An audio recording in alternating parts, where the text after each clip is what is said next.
제78주년 광복절을 앞두고 있습니다. 어릴 적에 운동장에서 여러 학생들과 함께 광복절을 맞을 때마다 기독교 역사학자인 정인보 선생님이 작사한 광복절 노래를 부르곤 했습니다. 그 가사가 이랬습니다. 흙 다시 만져보자 바닷물도 춤을 춘다.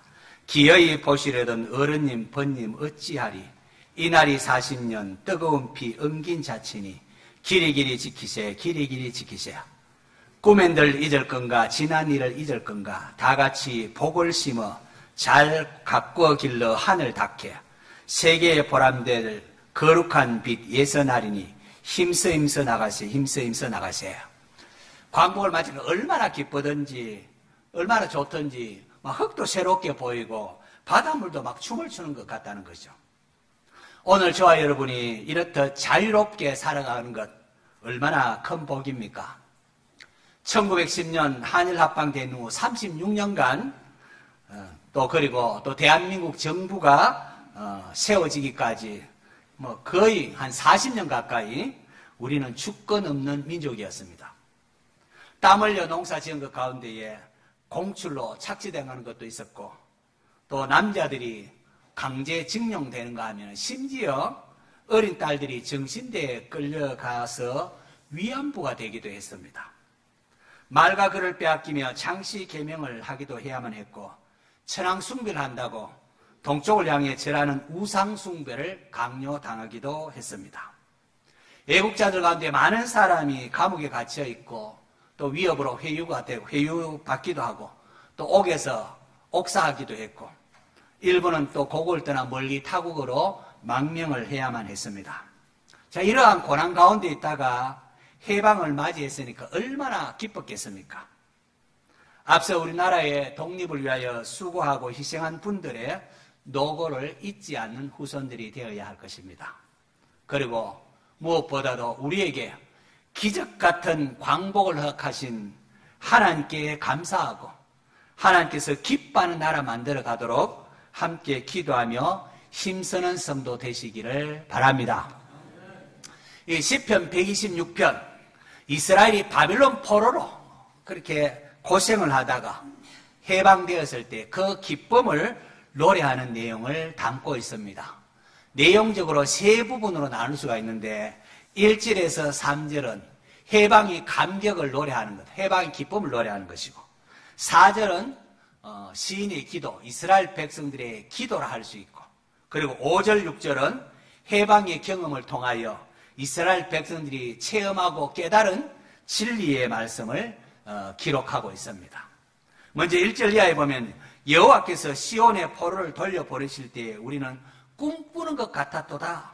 그때 우리 입에는 웃음이 가득하고 우리의 혀에는 찬양이 차서도다. 꿈꾸는 것 같았도다. 너무 좋으면 이게 꿈이냐 생시냐 그렇게 하지 않습니까? 참 너무 자기 힘으로는 해방될 수 없는데 이게 하나님의 은혜로 해방되니까 이게 꿈꾸는 것 같아서 너무 좋아서 어쩔 줄 몰랐다는 겁니다. 그들의 입에는 막 웃음이 활짝 폈고 얘기해도 시간 가는 줄 모르고 하나님 우리를 해방시키시다고 그 애들에게는 찬양이 찼습니다. 이 해방을 누가 하셨습니까? 역사적으로 보면은 바벨론을 무너뜨린 바사왕 고레스가 칙령을 내렸습니다. 하지만 바사왕 고레스를 움직이신 분인 하나님이십니다. 하나님께서 바사왕 고레스를 도구로 사용하여 바벨론을 무너뜨리고 이스라엘에게 해방을 주도록 그렇게 하신 것이죠. 그렇게 3절에 여호와께서 우리를 위하여 큰일을 행하셨으니 우리는 기쁘도다. 여호와께서 하셨다는 겁니다. 그러고 보면요, 우리나라도 마찬가지입니다. 우리나라도 광복을 맞이한 거 우리가 군사력이 대단하고 그렇게 해서 광복을 맞이한 게 아닙니다. 하나님께서 세계 역사를 움직이사 연합군이 승리하게 함을 통하여 우리 민족을 해방되게 하신 것입니다. 이스라엘은 세 차례에 걸쳐서 포로 귀환이 이루어지는데요. BC 537년에 포로로 끌려갔었던 유다왕 여호야긴의 손자인 스룹바벨이 중심이 된 1차 귀환이 있었고 그리고 BC 458년에 학사겸 제사장인 에스라를 중심으로 한 2차 기한이 있었고, 그리고 BC 445년에 느헤미야를 중심으로 해서 3차 기한이 이루어집니다. 앞서 고국으로 돌아온 시인은 4절에 여호와여 우리의 포로를 남방 시내들 같이 돌려보내소서라고 기도하고 있습니다. 이스라엘 백성들이 성전에 올라가면서 한 기도라 또 이렇게 말할 수가 있습니다. 아직도 바벨론에 남아있는 동포들을 위하여 기도한 것이지요. 바사왕 고레스 당시에 이스라엘 백성들이 고국에 가도록 허락이 되었지만은 모두가 돌아온 게 아닙니다. 오히려 그 반대입니다. 대부분의 사람들은 바벨론 남아있고 아주 극히 일부만 고국으로 예루살렘으로 돌아옵니다. 어떤 사람은 돌아가고 싶지만은 이제 나이가 많아서 늙어서 그 먼 여행을 감당할 수가 없었습니다. 또 어떤 사람은 고국에 돌아가서 새롭게 또 일을 시작하기가 두려워서 그냥 주저앉기도 했고, 또 어떤 사람은 바벨론에서 나름대로 성공을 하니까 막 거기 좋아가지고 고국으로 돌아갈 생각이 없어 거부했습니다. 시인은 이러한 자들을 위하여 기도합니다. 남방 시내들 같이 그들이 돌아오게 해달라고 말입니다. 이 남방은 유다 저 남쪽에 있는 네게브라 부르는 이 광야지기입니다. 이스라엘의 가장 건조한 땅입니다. 평소엔 사막과 같이 메마른 땅이고 살아있는 생명이 보이지 않는 그런 곳인데요. 우기가 되어서 비가 이렇게 내리면은 갑자기 물이 흐르는 시내가 생기고 그곳에 죽은 것 같은 곳에서 꽃이 피고 각종 생물이 살아나는 겁니다. 네게브의 바닥에 막 물길이 막 돌아오듯이 우리의 포로들을 그렇게 다시 돌아오게 해달라고 시인은 기도합니다. 성전에 올라간 이스라엘 백성은 그렇게 기도합니다. 그만 보면 우리도 그렇습니다. 1945년 8월 15일 우리가 광복을 맞이했지만은 아직 우리에게는 기도해야 할 동포들이 있지 않습니까? 광복절 78주년 맞으면서 우리 민족의 아직까지 미완의 숙제, 그게 뭡니까? 남북이 평화적인 통일을 이루는 겁니다. 우리가 아는 것처럼 해방 후에 이렇게 강대국의 비밀협정에 의하여 38선을 기준에 의하여 남북이 이렇게 외세에 의하여 강제적으로 이렇게 분리가 되었고, 또 내부적으로는 신탁 통치 찬성 반대, 또 이념 대립으로 인하여 남북이 나누어졌습니다. 그러다가 1950년 6월 25일 북한의 기습 남침으로 인하여 3년 가까이 동족 상잔의 끔찍한 전쟁을 겪어야 했습니다. 많은 사람이 죽고 이산가족으로 뿔뿔이 흩어지기도 했습니다. 전쟁으로 인하여 남북이 완전히 그야말로 폐허가 되었습니다. 그런데 전후 반세기 만에 하나님께 감사 기도로 시작한 그렇게 재헌국회를 시작했던 우리 대한민국은 하나님께서 은혜를 베푸셔서 이렇듯 자유민주주의 경제체제를 가진 경제적으로 부한 나라가 되었습니다. 무엇보다도 마음껏 하나님을 예배할 수 있는 이 신앙의 자유가 주어져서 우리가 얼마나 감사한 일입니까? 그런 신앙의 자유가 있고 기쁨이 있습니다. 반면에 유물사관에 매여 있는 북한은 그렇지를 못합니다. 가장 폐쇄적인 공산주의 체제 아래 경제적으로 낙후되어 수시로 기아사태, 식량 부족 기아사태가 발생하고 있습니다. 평양과 같은 도시에는 그래도 특권층이 사는 편이라 비교적 낫지만은 주거 제한이 있어서 이 평양으로 이렇게 잘 가지 못한 다른 지역은 그렇지를 못합니다. 무엇보다도 유물주의에 젖어 있으니까 예수님 신앙 가지는 것을 금지하지 않습니까? 그러니까 신앙의 자유가 없습니다. 한국교회를 비롯한 흩어져 있는 한인 이민교회들이 북한의 기아를 해결하려고 많이 힘을 기울이고 돕고 있습니다. 그러면서 도우면서 그리스도의 사랑을 복음을 전하려고 이렇게 하는데 오히려 선교사들은 체포가 되고 또 성도들도 체포를 되고 고초를 겪습니다. 또 지금도 우리가 알다시피 핵무기를 위하여 만들어가지고 남한을 위협하고 있습니다. 자기들의 체제를 유지하기 위하여 또 핵무기를 만든 것이죠. 자, 그럼에도 어쩔 수 없이 북한은 우리가 사랑하고 품어야 할 동족이지 않습니까? 그렇기 때문에 한 동족이기 때문에 그들을 위하여 기도해야 합니다. 우리가 기도하기를 포기하지 아니하면 언젠가 하나님께서 이 부분도 갑자기 평화적 통일을 이루어 주실 줄로 믿습니다. 여호와여 우리의 포를 남방 시내들 같이 돌려보내소서.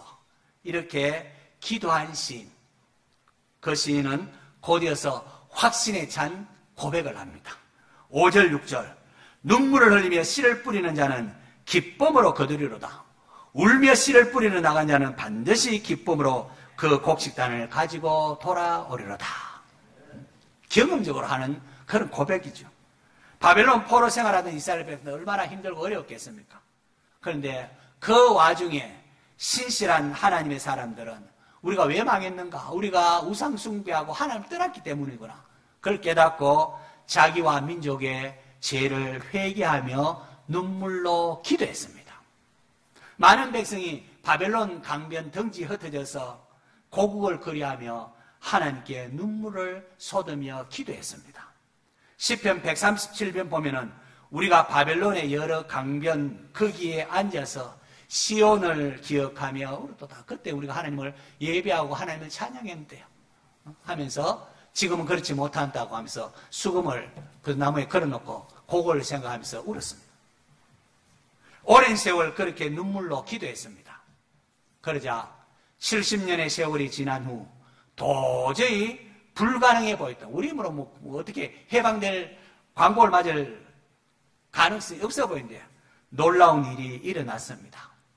바사왕 고레스가 바벨론을 무너뜨리고 이스라엘 백성들에게 고국으로 돌아가겠다는, 갈 수 있다는 그런 칙령을 발표한 것입니다. 이러한 놀라운 광복의 기쁨을 통하여 이스라엘 백성들을 깨닫습니다. 우리 하나님은 우리가 눈물을 흘리며 씨를 뿌리며 기도하니까 하나님께서 반드시 기쁨으로 거두게 하시는 분이시구나. 그 사실을 깨닫고 그렇게 노래한 것입니다. 바벨론 포로 생활이 길어졌을 때에 하나님이 우리를 버리셨구나. 우리를 완전히 잊으셨는가. 이런 마음이 들 수 있었을 것입니다. 하지만 그게 아니더라는 겁니다. 하나님은 울며 씨를 뿌리는 나가는 자는 반드시 기쁨으로 그 곡식단을 가지고 돌아오게 하시는 분이셨습니다. 할렐루야. 성도 여러분, 하나님은 때가 참에 거두게 하시는 분이십니다. 우리가 선을 행하되 낙심하지 말지니 포기하지 아니하면 때가 이름에 거두리라 라고 했습니다. 혹 여러 가지 힘들고 어려운 가운데에 눈물로 기도하며 또 노력하며 씨를 뿌리는 성도들이 있다면 이 오늘의 말씀을 붙잡으시기를 바랍니다. 여절로 암송하시며 이 말씀 부여잡고 계속해서 눈물로 씨를 뿌리시기를 바랍니다. 때가 되면은 하나님께서 반드시 거두게 하십니다. 하나님은 공의로우신 분이십니다. 사도 바울은 자기 육체를 위하여 심는 자는 육체로부터 썩어질 것을 거두고 성령을 위하여 심는 자는 성령으로부터 영생을 거두리라 라고 했습니다.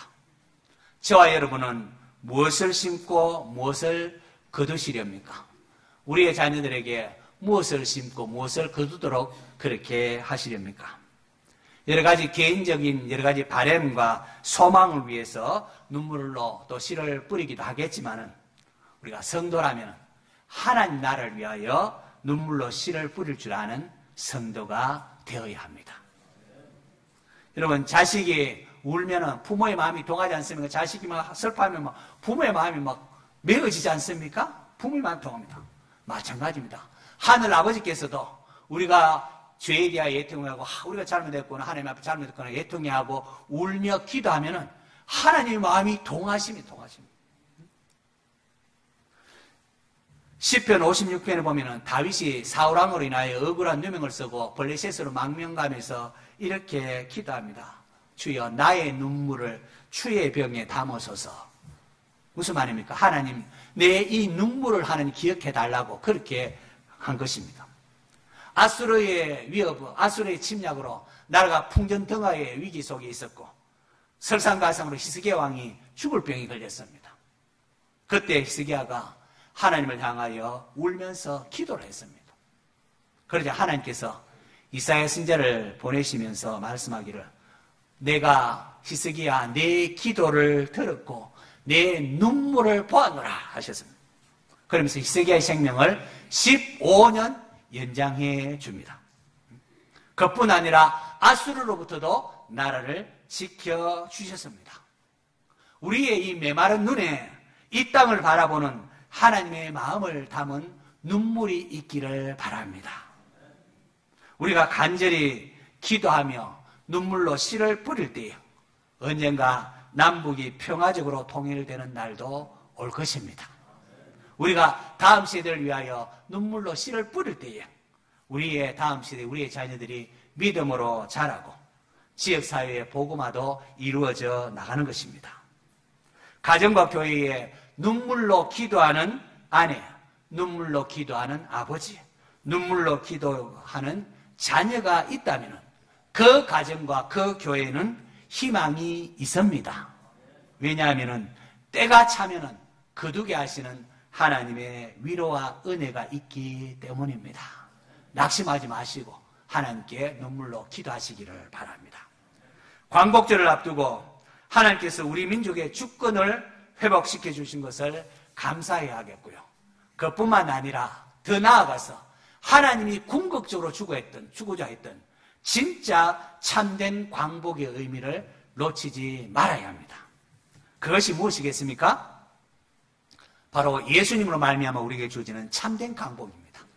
예수님께서 공생애를 시작하시면서 서불론 땅과 납달리 땅과 요단강 저편 해변길과 이방의 갈릴리여 흑암에 앉은 백성이 큰 빛을 보았고 사망의 땅과 그늘에 앉은 자들에게 빛이 빛이었도다. 광복이 찾아왔다는 겁니다. 예수님께서는 광복이 찾아왔다고 하면서 이사야 예언을 성취하시는 분으로 자신을 말씀하십니다. 구약의 이스라엘 백성들 애굽이나 또 바벨론 노예 생활에서 살던 것, 그것은 바로 죄와 사망의 종노릇하는 것을 예표하는 것이었습니다. 그렇기에 그들의 광복의 기쁨을 노래한 것은 더 큰 광복인 구원을 바라보게 하는 것이기도 하다는 겁니다. 이사야 39장에 보면 하나님께서 히스기야야 네 자손, 다시 말해서 이스라엘이 앞으로 바벨론 포로가 될 것이라는 그런 예언을 하십니다. 39장에. 그런데 40장으로 딱 넘으면 완전히 다른 장면이 펼쳐집니다. 너희 하나님이 이르시되 너희는 위로하라. 내 백성을 위로하라. 너희는 예루살렘의 마음에 닿도록 말하여 그것에게 외치라. 그 노역의 때가 끝났고 그 죄악의 사함을 받았느니라 하라. 바로 39장 끝에 앞으로 이스라엘이 바벨론의 포로가 될 것이다 말씀하셨는데 40장에는 하나님의 위로의 메시지가 나옵니다.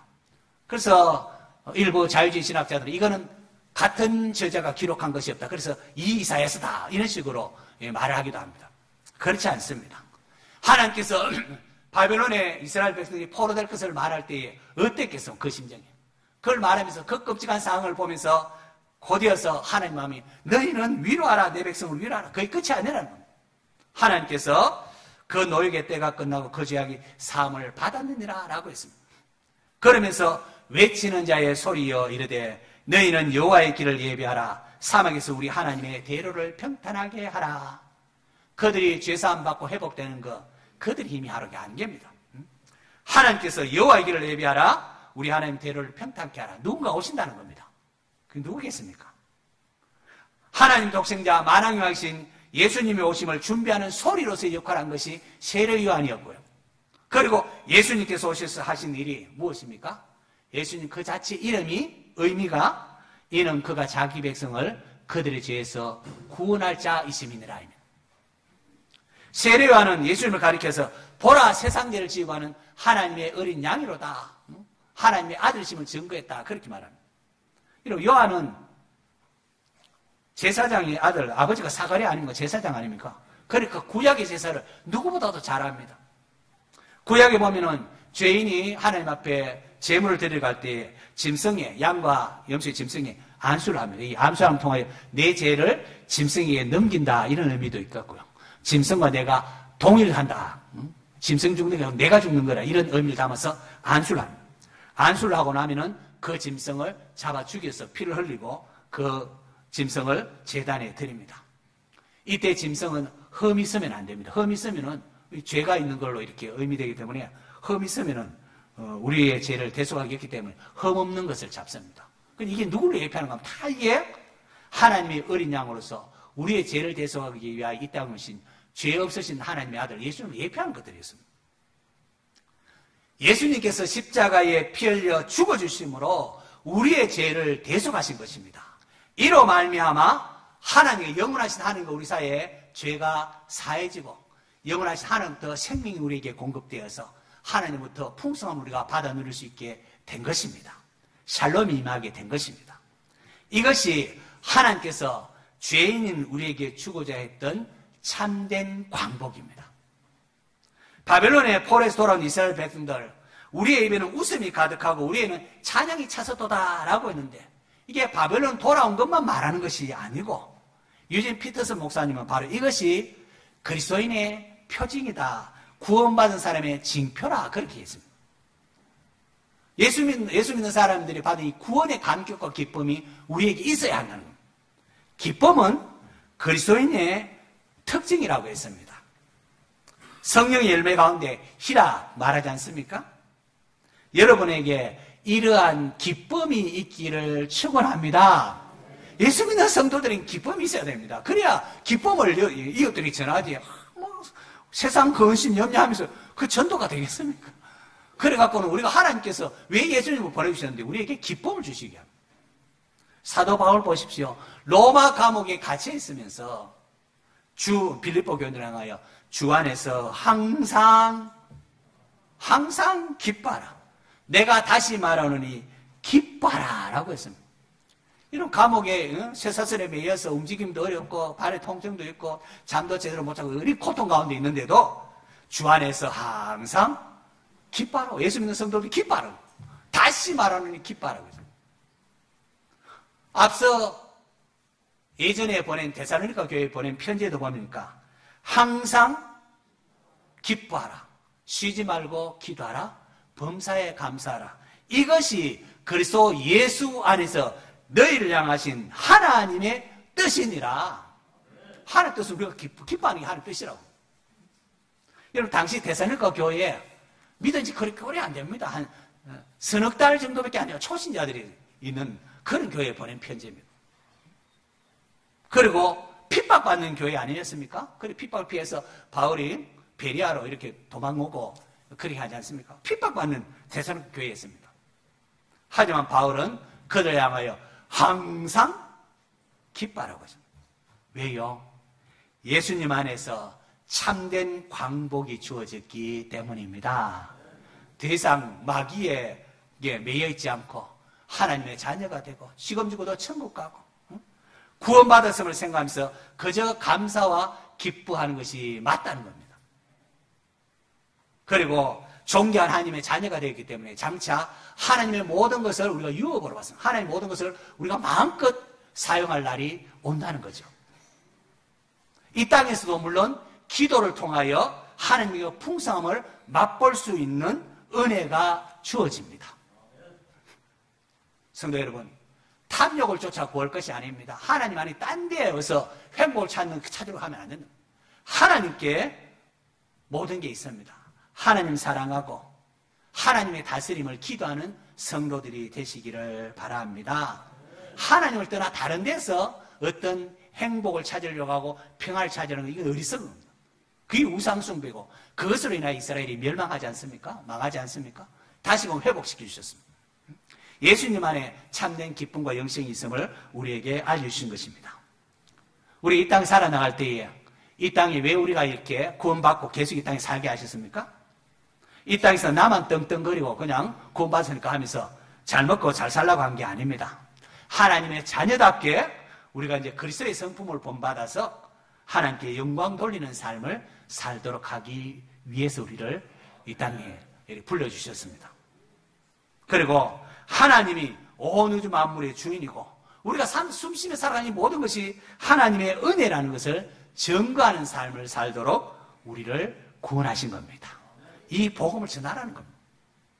자, 이런 측면에서 보면은 신이 여호와여 우리의 포로를 남방 시내들 같이 돌려보냈어서라고 한 것은 바벨론 포로들이 고국에 돌아오는 것, 이게 1차적인 의미냐, 그것이 전부가 아니라 그것보다 더 큰 의미는 죄와 사망의 얼매에 있는 문 영혼들이 하나님께 돌아오기를 기도하는 선교적인 의미가 담겨 있다 할 수가 있습니다. 우리의 자녀들이 주께로 돌아오고 아직도 하나님을 알지 못하는 수많은 사람들이 물밀듯 주께로 돌아오기를 간구하는 것입니다. 이를 위하여 눈물을 흘리며 씨를 뿌리는 성도가 되어야 합니다. 시편 126편 성전에 올라가는 노래라는 표제어가 위에 적혀 있지 않습니까? 이스라엘 백성들이 이 노래를 부르면서 성전으로 올라갔습니다. 눈물로 씨를 뿌리는 자는 반드시 기쁨으로 곡식단을 가지고 돌아올 것을 확신하면서 하나님께 나아간 겁니다. 다시 말해서 주의 영광을 위하여 살기로 결단하면서 장차 하나님 주실 상을 바라보면서 성전에 올라갔다는 겁니다. 오늘 저와 여러분도 그럴 수 있기를 바랍니다. 우리가 예배드리러 나왔지 않습니까? 예배드리러 나올 때에 하나님 주실 상, 하나님 주실 복을 기대하시기 바랍니다. 그게 잘못된 게 아닙니다, 여러분. 하나님께 나아가는 자는 반드시 그가 계신 것과 또한 그가 자기를 찾는 자들에게 상 주심을 믿어야 할지는 믿어요. 그게 믿음이라는 믿음. 하나님 우리에게 좋은 거 주신다는 것을 믿음으로 이렇게 기대를 가지고 예배 자리에 오셔야 돼요. 하나님 우리에게 좋은 거 주려고 하는데 딴 년 피우면 되겠습니까? 좋은 거 주려고 받아야죠. 말씀을 통해 우리를 하여 깨우쳐서 이걸 고치면 하나님께 더 좋은 거 주시는 것을 우리가 기대해야 됩니다. 우리 예배가 하나님 앞에 상달 때 하나님 우리에게 좋은 거 주십니다. 우리에게 광복의 기쁨을 주신 우리를 구원하신 하나님 앞에 감사함으로 예배드리고 감사함으로 기도하십시오. 그리고 아직도 그 기쁨을 알지 못하는 자에게 그들이 주께로 돌아오기를 기도하시기 바랍니다. 아직까지 예수님 모르는 자녀들이 있으면 친척들이 있으면 와서 그들을 위하여 기도하고 또 이슬람권 공산권을 위하여 기도하고 북한 땅의 지하교인들을 위하여 기도하고 그런 성도들 되시기를 바랍니다. 울며 씨를 뿌리는 나가는 자는 반드시 기쁨으로 그 곡식단을 가지고 돌아오게 하시는 하나님이십니다. 자, 무엇을 심고 있습니까?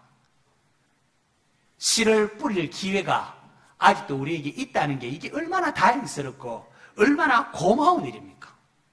씨를 뿌릴 기회가 아직 우리 살아있다는 것은 아직 눈물로 씨를 뿌릴 수 있는 시간이 아직까지 우리에게 주어졌다는 것 아닙니까? 무엇을 뿌릴 겁니까? 헛된 것을 따라 몹쓸 일로 시간을 소모하고 만다면은 나중에 후회와 슬픔이 남을 것입니다. 주어진 날들, 허탄한 것들, 잘못된 것들, 죄악된 것, 그럼 나중에 찾아온 거두는 것은 슬픔이고 후회입니다. 우리에게 허락된 기회를 놓치지 아니하고 하나님 나라를 위하여 눈물을 흘리며 씨를 뿌리는 수고를 감당할 때에 하나님께서는 반드시 기쁨으로 거두게 하십니다. 그리고 이것이 구원받은 성도들의 올바른 삶의 모습입니다. 성도 여러분, 광복의 기쁨을 가지고 구원의 은혜에 감사하며 아직도 구원받지 못한 이웃과 북한 동포 생각하면서 눈물로 씨를 뿌리시기를 바랍니다. 하나님께서 우리의 자녀들 우리에게 맡기셨는데 우리의 다음 세대를 믿음의 일꾼으로 길러내도록 눈물로 씨를 뿌리시기를 바랍니다. 그래서 반드시 기쁨으로 곡식단을 거두게 하시는 이 하나님을 더 깊이 알고 하나님의 은혜를 맛보아 누리는 성도 되시기를 축원합니다.